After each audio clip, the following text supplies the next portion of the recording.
মেহেরপুরে netting পদ্ধতিতে বিষমুক্ত বেগুন চাষ করে লাভবান হচ্ছেন চাষিরা। তাই নেটিং পদ্ধতিতে বেগুন চাষে আগ্রহী হয়ে উঠছেন তারা। এদিকে এই পদ্ধতিতে পোকামাকড়ের আক্রমণ কম হওয়ায় লাভও বেশি বলছেন কৃষি বিভাগ।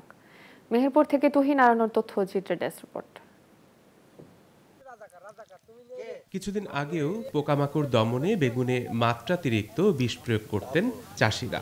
এ কারণে ক্রেতাদের মধ্যে এ সকল বেগুন নিয়ে আতঙ্ক দেখা দেয়, ফলে ধস নামে স্থানীয় বাজারেও। লোকসান আর ভীতি দূর করতে তাই স্থানীয় কৃষি বিভাগের পরামর্শে জেলায় নেটিং পদ্ধতিতে বিষমুক্ত নিরাপদ বেগুন চাষ শুরু করেন চাষিরা। এর ফলে যেমন পোকামাকড় দমনে মাত্রাতিরিক্ত কীটনাশক প্রয়োগ করতে হচ্ছে না, তেমনি ফলনও ভালো। ফার্স্টে আবহাওয়া খুব একটা ভালো ছিল না, কিন্তু এখন আবহাওয়া খুব ভালো আছে। ভালো হওয়ার কারণে আমাদের বেগুন অনেক ধরছে। 1 বিঘা জমিতে 10 থেকে 15,000 টাকা খরচ হয় আমাদের। আমার 1 বিঘা বেগুন ছিল, 1 বিঘাতে আমি 50,000 টাকা বিক্রি করেছি। 1 বিঘা জমিতে 12 থেকে 15,000 টাকা খরচ করে লাভ হয় 1 লাখ টাকা পর্যন্ত।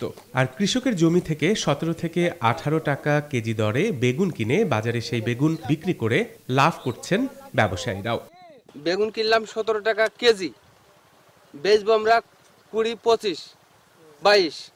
চাষিদের নিরাপদ সবজি উৎপাদনে নেটিং পদ্ধতি সহ পোকা দমনে বিভিন্ন পরামর্শ দেওয়ার কথা জানালেন স্থানীয় কৃষি বিভাগ। কৃষি বিভাগ তাদেরকে নিরাপদ ফসল কিভাবে তৈরি করা যায় এই জন্য নেটিং সিস্টেম করার যে ব্যবস্থা এটাও করে দিয়েছি। স্প্রে না করে নিরাপদ ফসল কিভাবে পাওয়া যায় সেই সম্পর্কে আমরা কৃষি বিভাগ সবসময় কৃষকদেরকে বেগুন সম্পর্কে পরামর্শ দিয়ে যাচ্ছি। কৃষি বিভাগের হিসেব মতে এবছর মেহেরপুর জেলায় প্রায় 300 হেক্টর জমিতে বেগুন চাষ হয়েছে।